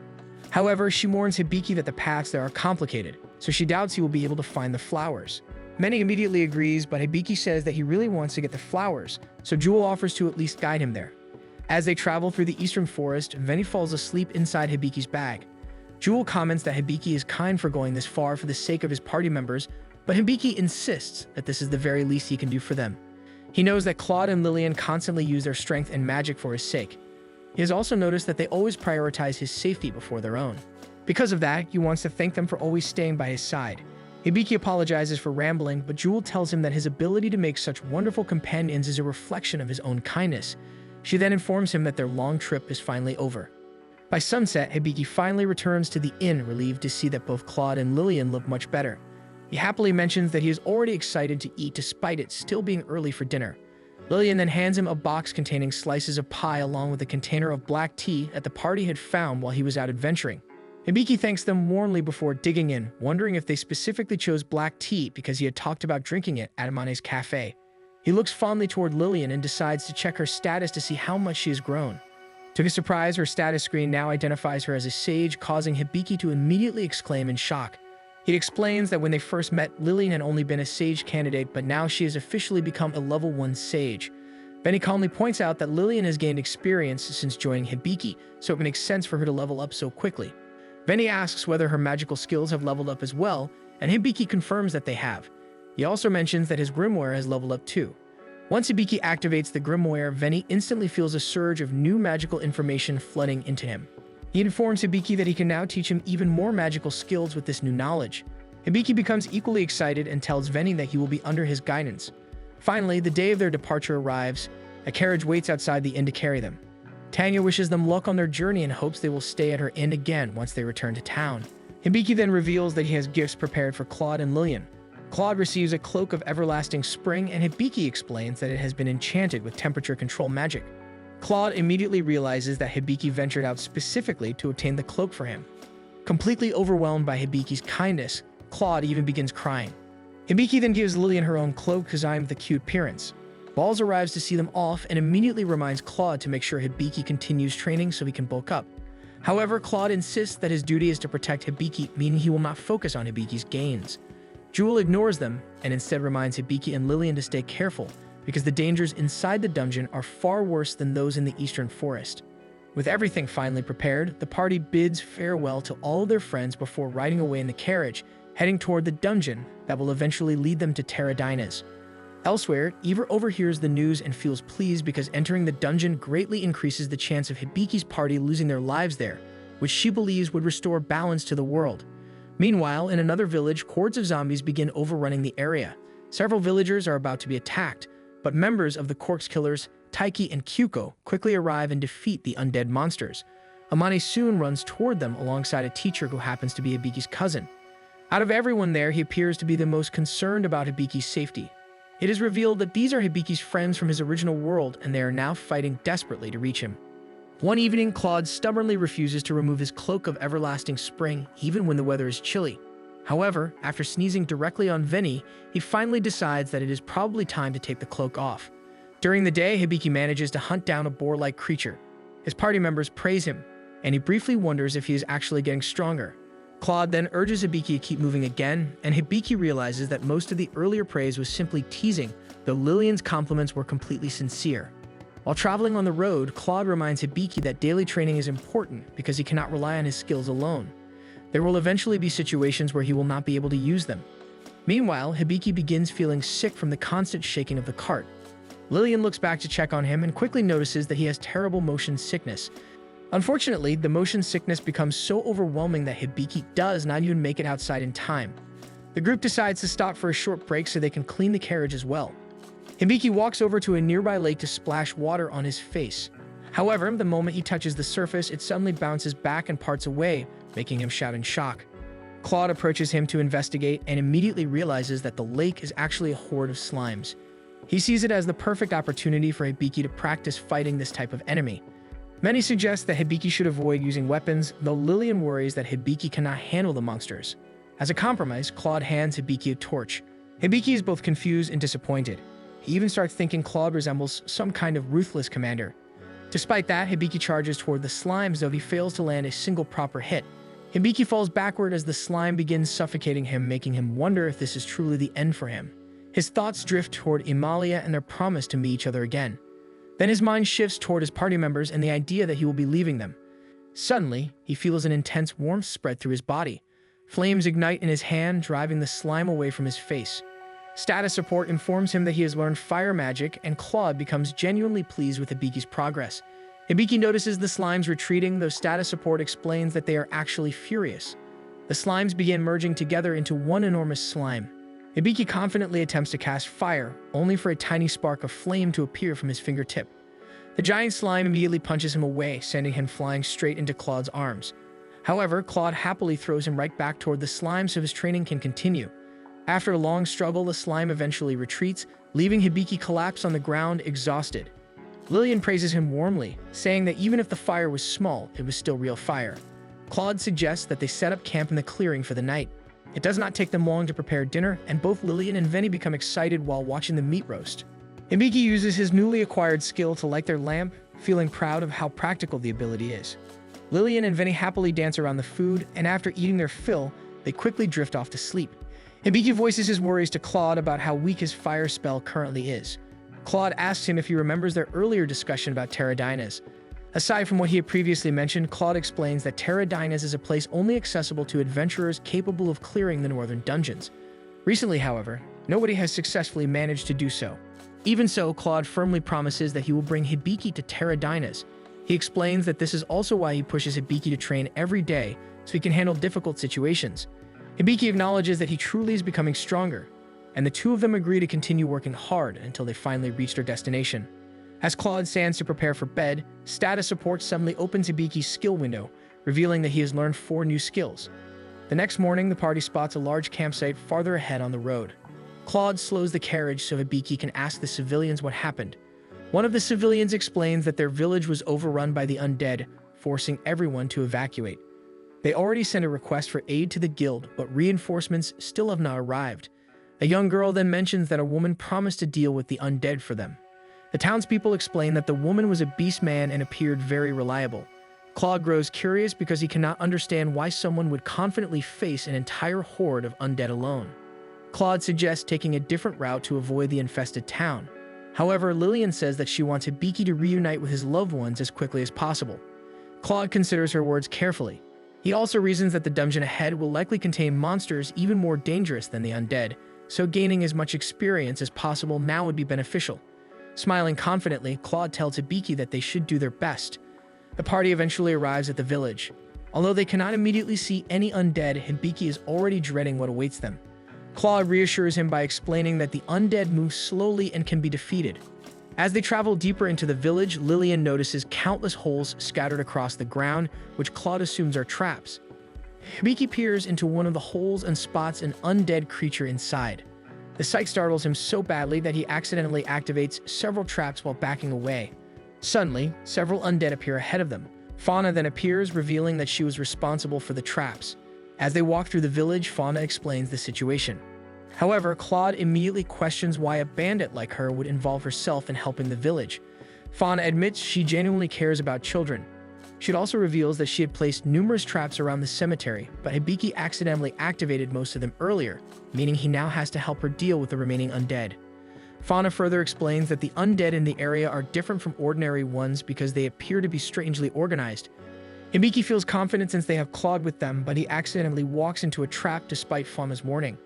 Status support even informs him that he has earned the title of Master of Walking into Traps. Fauna is surprised that an appraiser like Hibiki never learned the trap detection skill. She points toward a patch of land and tells Hibiki to appraise it.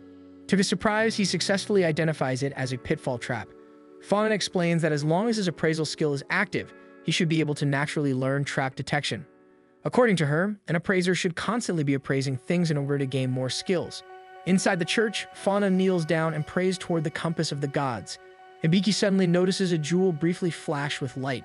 Claude explains that this is a normal occurrence whenever someone prays to the compass of the gods. Hibiki notices that the jewel at the very bottom is missing, though the group decides not to dwell on it for now. Claude also notices that the church appears completely untouched by the undead. Fauna is about to explain why, but suddenly the church bell rings, startling the entire party and forcing them to rush outside. Undead begin emerging from beneath the ground, and Claude immediately attacks them. However, instead of remaining defeated, the monsters continue moving forward. Lillian casts Fireball, but the undead continue shambling forward. Fauna urgently tells everyone to retreat back inside, and once they enter, she quickly locks the door. Claude questions why the undead refuse to stay down, though Fauna admits she does not fully understand it herself. She has noticed that the undead seem to appear whenever the church bell rings. The bell chimes again, summoning more undead. They violently try to force their way through the doors. Claude immediately instructs Hibiki and Lillian to investigate the bell tower. Once the two begin running toward it, Claude tells Fauna that they should break down the door. Hibiki and Lillian climb the bell tower, but once they reach the top, they realize that nobody is there. Meanwhile, down below, Claude smashes through the doors and charges directly into the undead horde. Fauna also unleashes precise attacks of her own, though they both realize that the number of undead is simply too overwhelming. Hibiki attempts to provide support fire with his arrows, but his attacks have no effect. The bell suddenly rings again, making the two realize that something is definitely wrong with it. Hibiki and Lillian begin searching the bell, but they cannot figure out what is causing it to ring. Far away, Eva smirks while staring into her magical mirror as the party struggles. The bell rings once again, prompting Hibiki to appraise it. However, according to his skill, there is nothing unusual. Status support then advises him to appraise the surrounding area. Together, Hibiki and Lillian begin moving around the tower while Hibiki continuously activates his appraisal skill. Expert Eye detects something hidden in one corner. When Hibiki fully activates the skill, he discovers a camouflaged mirror. Eva is shocked and grows suspicious of Hibiki's appraisal abilities. Hibiki appraises the mirror and learns that it is imbued with magic. Looking into its surface, he notices the reflection of the bell moving on its own. Hibiki suddenly realizes that it is actually the reflected bell inside the mirror that is ringing. Back on the ground, Claude and Fauna continue desperately holding their ground against the endless undead. Claude declares that he will continue fighting endlessly if he has to. Hearing his determination, Fauna decides that continuing to fight is her choice as well. Hibiki attempts to destroy the mirror using his light arrows, but they bounce off the mirror, shooting past both himself and Eva. The failure frustrates both Hibiki and Lillian, causing Hibiki to charge another arrow with determination. Hibiki's arrows rebound wildly, flying toward Eva. She is left shocked when one finally strikes her own magical mirror and shatters it completely. The moment the mirror breaks, the undead instantly begin disappearing. Claude and Fauna both look toward the church as Hibiki finally emerges from the tower carrying an unconscious Lillian in his arms. The others rush over to them, and Hibiki gently tells Lillian that the battle is finally over. By sunset, the villagers begin returning to town. They shower Fauna and Hibiki's party with praise and gratitude, though Fauna insists that most of the credit belongs to Hibiki. Hibiki worries about accidentally destroying part of the church, but the townspeople assure him that repairs can easily be made. The young girl from earlier heads toward Fauna, relieved to see that she is safe. Claude remains curious about who was truly responsible for ringing the bell, though Fauna tells him that the matter should now be left to the guild officials. Fauna asks Hibiki where they are heading, and after learning that they are traveling toward the northern dungeon, she decides it is time for them to part ways. Later, Eva reflects on everything she learned about Hibiki that day and considers him another nuisance standing in the way of her goal of eliminating Claude. Even so, she smiles cruelly to herself since her mission now requires her to prepare.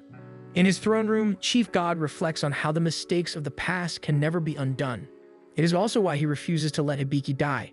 He wants to protect Hibiki so he can find happiness in his life, as well as make sure a certain girl will not wake up to a destroyed world. Meanwhile, Hibiki's party finds themselves stopped at the gates of a town. Lillian quickly tries to explain that, despite his appearance, Hibiki is a fully grown adult. She calls Hibiki small, causing him a smile despite feeling slightly insulted. Hibiki hands over his guild documents to verify his identity. After briefly checking the papers, the guards allow them to pass. Elsewhere, Amalia happily walks through a forest, excited by the thought of seeing Hibiki again. She remembers that Hibiki wanted to become an adventurer, making her wonder whether he has already found a party. At the same time, she happily imagines Hibiki looking forward to seeing her as well and waiting for her in Lowell. As she daydreams about their reunion, the bracelet in her pocket suddenly begins to glow. She remembers giving the matching bracelet to Ivor. Looking ahead, she notices a fort in the distance and immediately runs toward it. Back with Hibiki, the party checks into the city's inn. Claude suggests that they create an itinerary for the dungeon. Claude explains that because they are below C-rank adventurers, they must submit an estimated completion plan and receive guild approval before entering. Hibiki wonders how they are supposed to write an itinerary when they do not even know what awaits them inside, but Claude points out that they already have a rough idea of what to expect. Lillian volunteers to write the itinerary herself, and Claude immediately agrees. He explains that the dungeon contains roughly 30 floors with a boss waiting every 10 levels. He heard that the first boss is a silver emerald wolf. Based on that, Lillian only needs to estimate the types of enemies they may encounter during the first 10 floors. Lillian promises to work hard on the itinerary so Claude and Hibiki can rest. As they prepare for bed, Hibiki comments on how much Lillian has matured. Claude reasons that it is because Lillian genuinely wants to be useful to Hibiki. Hibiki thinks Lillian is already doing more than enough. He decides to check the inventory with Claude. As Claude lists their provisions, Hibiki suddenly realizes that they did not bring enough underwear. Since Claude does not seem to understand the issue, Hibiki explains that once they enter the dungeon, they will not be able to do laundry. Claude fails to understand the concern, pointing out that Hibiki can simply use bubble wash to clean them without needing replacements. Hibiki argues that magically cleaning underwear and changing into a fresh pair are completely different experiences. He proudly declares that he enjoys the feeling of putting on clean undergarments. Claude offers to let him borrow his loincloth, but Hibiki explains that he wants modern underwear. When Claude suggests buying more, Hibiki says that there is none. Hibiki wonders why he is making such a big issue out of it, so he asks Status Support for an opinion. Status Support responds that she does not wear boys' underwear. Hibiki remembers that Status Support is a girl and suddenly realizes that she has probably witnessed several of his most embarrassing moments. Benny then suggests using a skill which initially confuses Hibiki.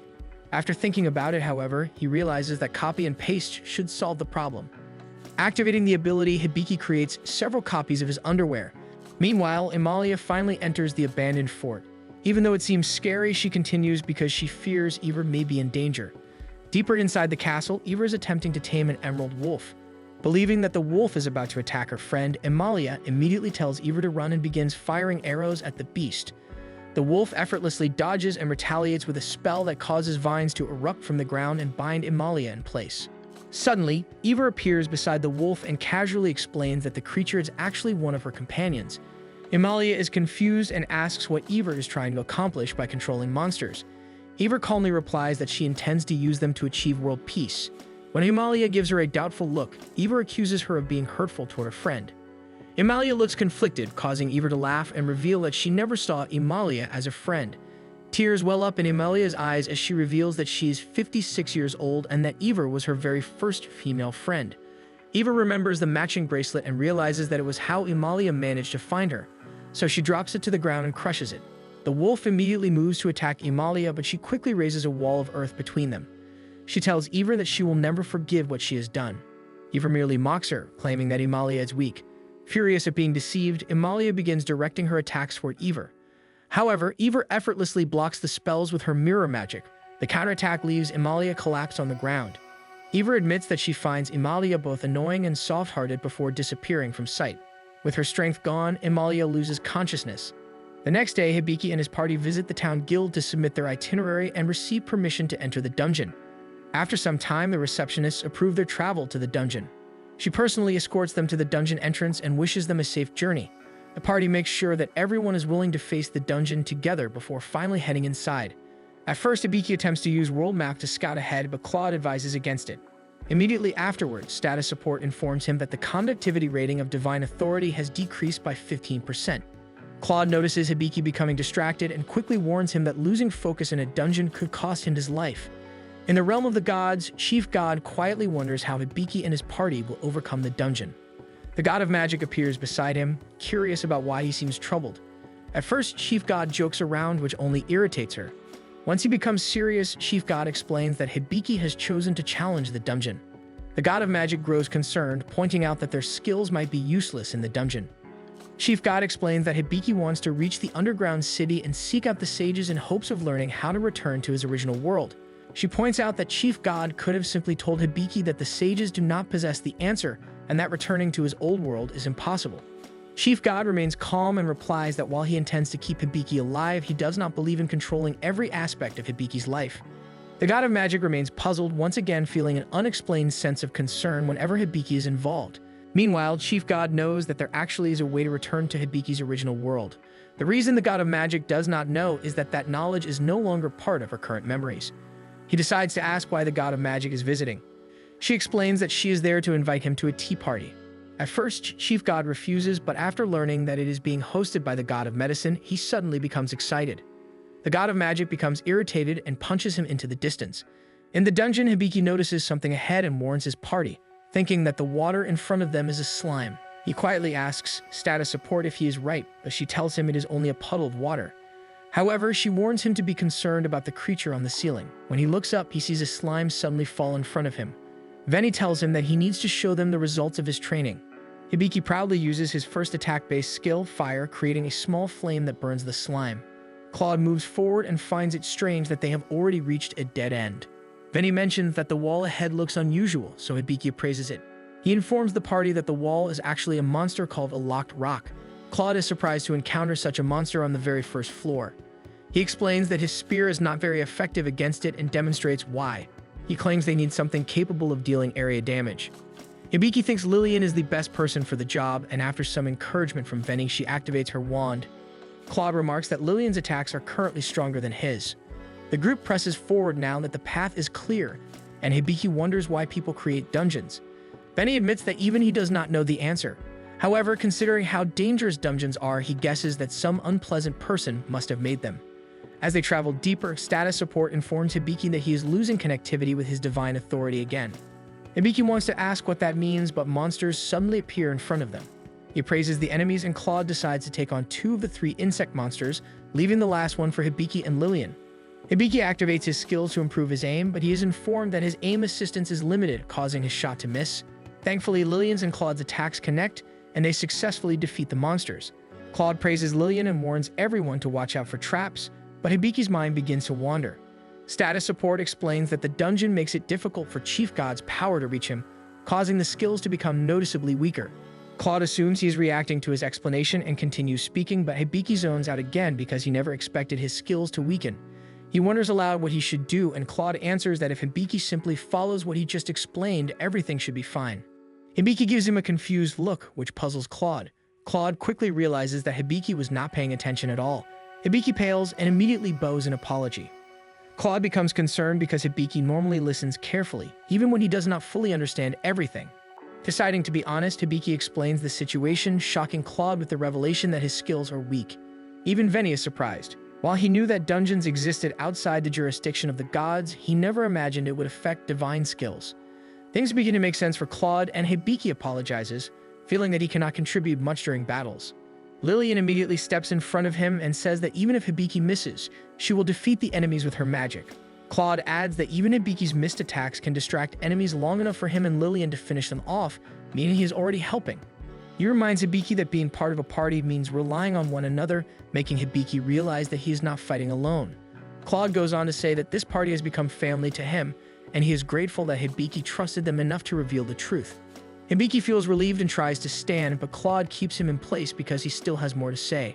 Claude continues, explaining that Hibiki should not have been relying so heavily on his skills in the first place. He begins lecturing him, but Hibiki is too distracted by a prickling sensation on his legs to pay attention. When Claude notices that Hibiki is not listening again, he announces that they will begin training immediately without using any of Hibiki's skills. Lillian wishes him luck while placing her hand on the spot where Hibiki feels the discomfort. Meanwhile, Emilia awakens after losing consciousness. She recalls her fight with Ever and admits that Ever was right about needing her bow. She rises to her feet and swears that she will stop Ever. Thanks for watching. Subscribe now and see what happens next.